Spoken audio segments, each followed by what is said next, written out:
अनेक जण मगाशी बोलत होते, अनेक जण स्वर्गीय विलासराव देशमुख आणि स्वर्गीय पी एन पाटील साहेबांचे जे काही एक जवळीक होती, एक जिव्हाळा होता, एक आपलेपणा होता, हा एक परिवार म्हणून ते राहिले.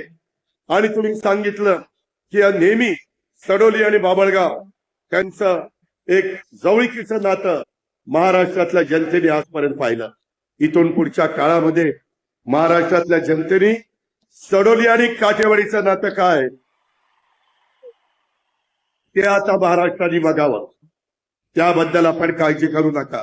आपण आपल्याकडनं चुकून देऊ नका कुठंही. अरे जरा दमानी घे ना, एवढा का उतावळून राहायचं? फार उतावळी झालं की मजा येत नाही. जरा दमाने. मित्रांनो, यामध्ये मी आपल्याला सगळ्यांना सांगतो, उद्याच्या स्थानिक स्वराज्य संस्थांच्या निवडणुका आहेत. वेगवेगळ्या निवडणुकीच्या निमित्तानं त्याच्यातनं आपल्याला पक्षाची आपली ताकद वाढवता येते. राष्ट्रवादी काँग्रेसमय वातावरण करता येतं.